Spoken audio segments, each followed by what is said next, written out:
तमाम तारीफ़ें अल्लाह तबारक ताला के लिए और सलातो इस्लाम हमारे प्यारे आका हज़रत मोहम्मद मुस्तफ़ा सल्लल्लाहु अलैहि वसल्लम के लिए। मोहतरम ख़वातीनो हज़रात, अगर आपके पेट में भी गैस बनती है और वो आपके जगह जगह ट्रैप हो जाती है, फंस जाती है, तो ये फार्मूला ज़रूर इस्तेमाल कीजिए। ये होम रेमेडी यूज़ करें तो इंशाअल्लाह इसका फ़ायदा आपको फ़ौरन नज़र आएगा। बाज़ औक़ात ऐसा होता है कि गैस की वजह से गैस दिमाग पर चढ़ जाती है तो सर में दर्द होने लगता है, कभी सीने के पास दर्द होने लगता है, कभी फूड पाइप में दर्द होने लगता है, अजीब सी डकारें आने लगती हैं, कुछ लोगों के पैरों में गैस चली जाती है और पैरों में दर्द होने लगता है। फिर आप लोग सोचते हो कि डॉक्टर को दिखाना चाहिए, लेकिन डॉक्टर को भी दिखाकर कोई फ़ायदा हासिल नहीं होता। डॉक्टर्स अपने लिहाज से मेडिसिन्स दे देते हैं, लेकिन वो ये नहीं समझ पाते कि ये गैस की वजह से प्रॉब्लम हो रही है। एक पेशेंट के हुआ क्या कि पेट के एक साइड पे कॉर्नर में दर्द था, जो दर्द 2 से 4 दिन तक लगातार रहा। तो उस पेशेंट को ऐसा फ़ील हुआ कि ये बहुत बड़ी प्रॉब्लम हो चुकी है कि दर्द ख़त्म नहीं होता। कभी कभी तो दर्द एकदम से तेज़ हो जाता है और कभी कम हो जाता है। लेकिन 2-3 दिन के बाद जब दर्द सही नहीं हुआ तो उस पेशेंट ने डॉक्टर को दिखाया। डॉक्टर ने 2000 का अल्ट्रासाउंड लिख दिया। जब अल्ट्रासाउंड करवाया गया तो उस अल्ट्रासाउंड में कुछ नहीं आया। डॉक्टर की फ़ीस थी 1000।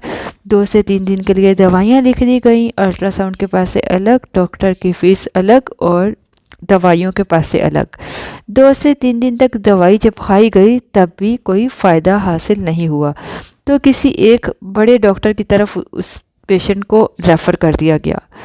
जब वो उस बड़े डॉक्टर के पास गए वो पेशेंट, तो उस डॉक्टर ने बोला कि आपके पेट में अंतड़ियों को कैमरा डालकर चेक किया जाएगा, एंडोस्कोपी करेंगे ताकि चेक कर सकें कि पेट में क्या मसला है, क्या प्रॉब्लम है, क्यों दर्द हो रहा है, दर्द सही क्यों नहीं हो रहा। इसी तरह डॉक्टर की इस्लाह मशवरे में 10 से 12 दिन गुजर गए, लेकिन पेट का दर्द था कि सही नहीं हुआ। फिर उस पेशेंट ने ये रेमेडी यूज़ की जो आपको बताने वाली हूँ, जिससे उसे अफाका हुआ। जब उसे ये पता चला कि बाज़ औक़ात पेट में गैस जमा हो जाती है, कभी वो पेट के किसी हिस्से में चली जाती है, कभी दिमाग पर, कभी सीने में, इसलिए वो गैस जिस्म के जिस हिस्से में जाती है तो वहाँ ट्रैप होने के बाद दर्द का बाइस बनती है।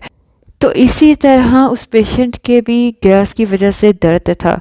तो इस नुस्खे इस नुस्खे के इस्तेमाल से फ़ौरन अफाका हुआ। तो वो रेमेडी आप लोगों के साथ शेयर करने वाली हूँ, क्योंकि इस रेमेडी से 10 से 12 दिन में फ़र्क नहीं पड़ा, लेकिन इस नुस्खे से 1 घंटे में 80% तक तबीयत बिल्कुल ठीक हो गई और जो बाकी की 20% तकलीफ़ रह गई थी वो 2 दिन के मुसलसल इस्तेमाल से बिल्कुल ख़त्म हो गई, परमानेंट ठीक हो गई। तो आइए अब देर नहीं करते, अब जान लेते हैं कि ये रेमेडी क्या है, ये नुस्खा क्या है। जिस्म में किसी भी जगह गैस बन गई हो, इस रेमेडी को लेने से अफाका होता है।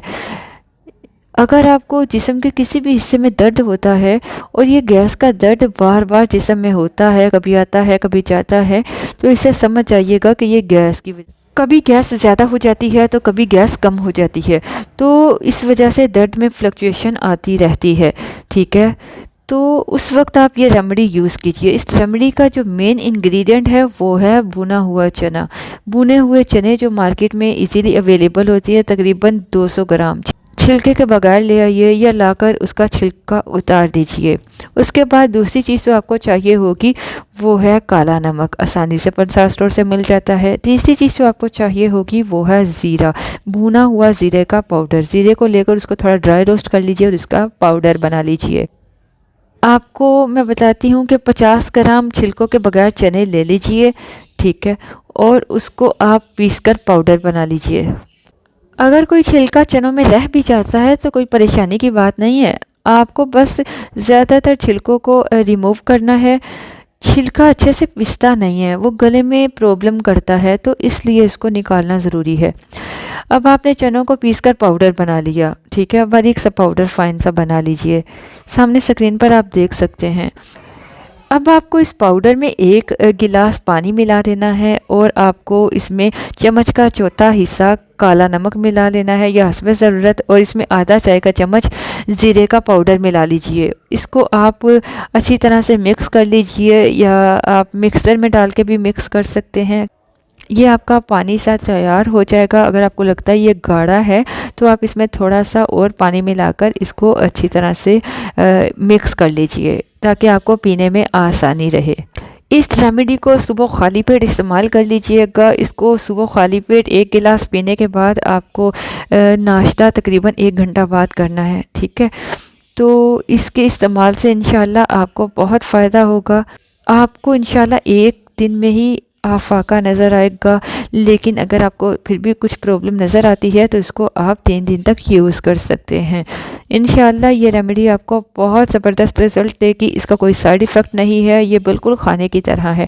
जैसे हम लोग खाना खाते हैं वैसे ही आप इसको यूज़ कर सकते हैं। अगर आपको ये रेमेडी थोड़ी सी भी पसंद आती है तो लाइक कर दीजिएगा, अपने फैमिली फ्रेंड्स के साथ शेयर कीजिएगा, आपके साथ साथ दूसरे लोग भी इससे फ़ायदा उठा सकें। अगर आप लोग अनम होम रेमेडी चैनल पर नए हैं, आपने अभी तक अनम होम रेमेडी चैनल को सब्सक्राइब नहीं किया तो अनम होम रेमेडी चैनल को सब्सक्राइब कर लीजिए और साथ दिए गए बेल आइकन को दबा लीजिएगा।